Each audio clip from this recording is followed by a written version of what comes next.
Hello guys, share ko lang sa inyo mga ilang tips kung paano ma-improve ang security ng inyong mga smartphone at makaiwas na rin kayo sa mga hacking. Simulan na natin. Unang tips para makaiwas kayo sa hacking. Mag-install lamang kayo sa mismong trusted na sources gaya ng Play Store o kaya naman App Store kung gamit nyo naman ay Apple device. So bakit nga ba kailangan sa mismong lehitimong site lang dapat tayo mag-install ng ating mga apps?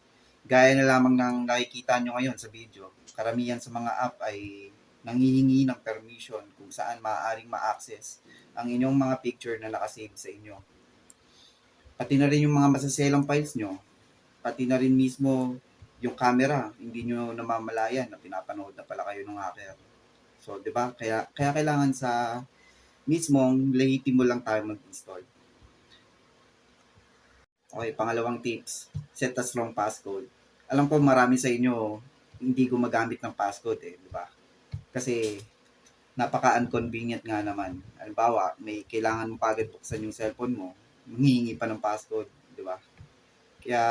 Pero tandaan nyo, pagka may, pagka nawala yan at may ibang nakadampot, ma-access kagad nila yung mga files nyo.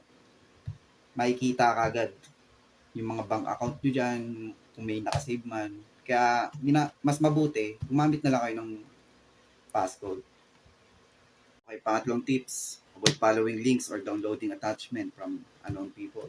Ito, nauso to eh. Nauso to sa atin sa Pilipinas eh. Yung maraming nagte-text ng mga scammer, di ba? Yung mga kesyo, nanalo ka daw, may sinalihan ka daw promo, ikaw daw nanalo. Text mo daw sila, follow mo yung link na sinend nila. Alam mo, once na pagpindot nyo doon at may kinilik kayong download, saan nyo, makakagad kayo. Kadalasan yung mga nabibiktima nito, yung mga ano no, mga matatanda or mga hindi pa maalam sa mga technology. Kaya maaari iwasan na lang or i-block nyo na kagad, di ba? Pero hanggang ngayon pa nga meron no. Tingnan nyo, ito nung pinaka-latest may nag-text pa sa akin November 26. Meron pa rin after nung SIM registration. Bakit kaya? Ano kayong nangyari? Parang wala nang naging silbi yung SIM registration pang nalalaman. Pero magaling din kasi yung mga hacker eh.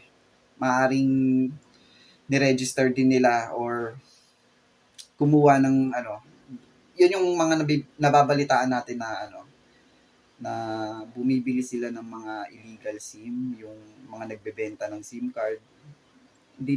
Kaya kayo, wag kayong tatangkilik doon, no?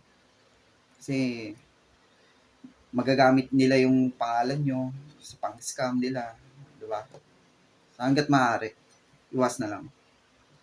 Apat na tip, make sure you know how to control your phone remotely. Ito, palagay ko, ilan lang nakakaalam gumamit nito no? So, paano nga ba ito gumagana? Halimbawa, nawala yung cellphone nyo, may ibang nakapulot, tipong kahit may password yung cellphone mo na yon, kayang pa rin yun mabuksan Pupunta lang sila sa pagawaan, yung ma-access na yung phone mo. Mga sensitive information mo doon, nakikita na, di ba?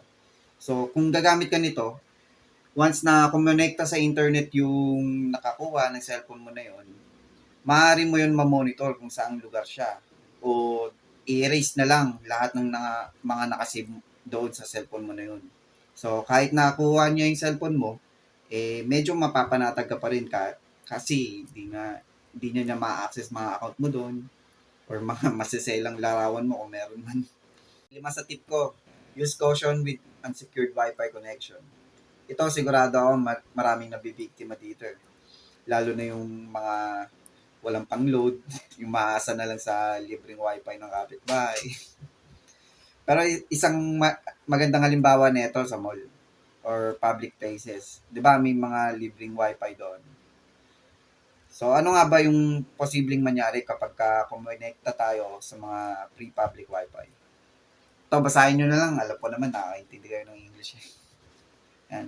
Ilista ko na dyan mga pwedeng mangyari. So, hanggat maaari, kung magpe-Facebook ka lang naman, mag-load ka na lang ng FB10 para iwas na sa akin. Charge your phone on trusted USB ports. Base daw dito, maaari rin daw kasi tayo ma-hack sa pamagitan lamang ng pag-charge sa outlet or computer ng iba. Gaya na lamang nung outlet na ganito, na may USB, nakakita na ba kayo nito? Maaring may nakalagay nito sa public places, tapos, halimbawa, nalopat kayo, tapos nagsaksak kayo sa ganito, maaari na rin kayong ma-hack dahil dito. Galing ng mga hacker, no? Daming paraan. Ito pa isa. Ito yung tinatawag nilang OMG cable. OMG cable. Kung saan, maaari ka rin ma-hack sa pamamagitan ng cable na to. Meron daw itong special chips sa loob kung saan once na kinonekta mo sa phone mo ay kaya na nito ma-monitor yung cellphone mo.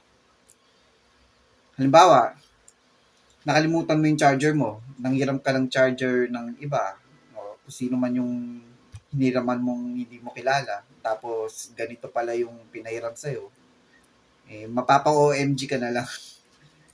So, ayun lang, no? Maraming salamat. Subscribe kayo sa channel ko.